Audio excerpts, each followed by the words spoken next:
આજે આપણે જોઈ રહ્યા છીએ રાજકોટની જે અવદશા, જે દુર્દશા, ક્યારે પણ રાજકોટના ઇતિહાસમાં આવા ખાડા અને આવી રસ્તાની બિસ્માર હાલત મેં ક્યારેય જોઈ નથી.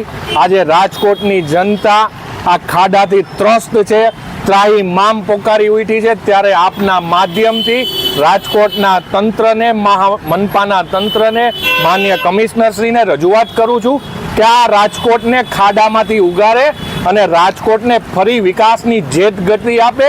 જે ભારતીય જનતા પાર્ટીની સરકારનો મંત્ર રહ્યો છે અંત્યોદયના માનવી, છેવાડાના માનવીને સુવિધા આપવી, તો એ સુવિધા આ લોકોને જે દુવિધા પડી રહી છે, હાલાકી પડી રહી છે, ત્વરિત નિકાલ કરે.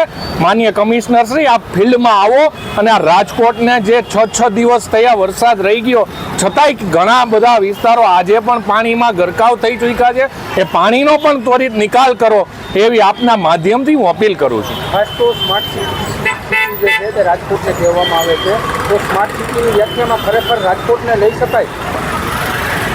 નજીકના ભૂતકાળમાં જ રાજકોટને સ્માર્ટ સિટી અંતર્ગત અનેક એવોર્ડ મળેલા છે, અનેક સ્માર્ટ સિટી અંતર્ગત પરિકલ્પના પરિપૂર્ણ થઈ છે, પણ થોડા નજીકના વર્ષોમાં, થોડા દિવસોની અંદર રાજકોટની જે દુર્દશા થઈ છે, રાજકોટની જનતામાં ભયંકર રોષની લાગણી પ્રવર્તી રહી છે, જે દેખાઈ રહી છે. આજે રાજકોટને ખાડા મુક્ત કરવું જ પડશે, અનિવાર્ય છે. એટલે ત્વરિત કામગીરી કરી અને કોન્ટ્રાક્ટરોને પણ ઝડપભેર આ સૂચન કરે માન્ય કમિશનરશ્રીના લેવલથી, અને આ રાજકોટને ખાડામાંથી ઉગારે એવી નમ્ર અપીલ છે. મારું નામ કપિલ પંડ્યા છે. ખાસ કરીને રાજકોટની જે દુર્દશા છે, અત્યારે રાજકોટની અંદર તમે જુઓ તો આ ખાડાના વાકે કેટલા બધા નાગરિકો છે અકસ્માતનો ભોગ બને છે, કેટલા પરિવારના માળા વિખાઈ ચૂક્યા છે.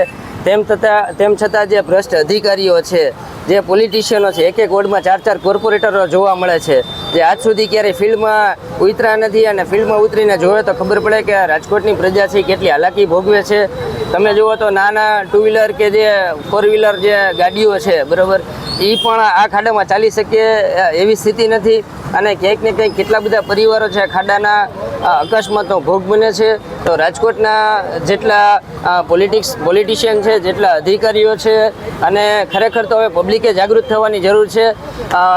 જ્યાં ખાડા છે ત્યાં પબ્લિકે છે એ બાવળને ઝાડવાની બધું મૂકી અને લોકોને ઉગારવાનું કામ કરે છે. તો ખરેખર આ જે કામ છે એ તંત્રનું છે, તો પણ પબ્લિક એ કામ કરી રહી છે. તો તંત્રને, પોલિટિશિયનોને કહેવાનું કે ખરેખર હવે જાગવાનો સમય આવી ગયો છે. હું આ બાજુમાં એક પ્રાઇવેટ કંપનીમાં નોકરી કરું છું, અને અહીંયા છે ને સાહેબ કે લક્ષ્મીનગરના નાલાથી લઈ અને નાના મોવા રોડ સુધી બધે બહુ મોટા મસ્ત ખાડા છે કે જેની અંદર તંત્રને પૂરેપૂરી બેદરકારી સામે આવી છે.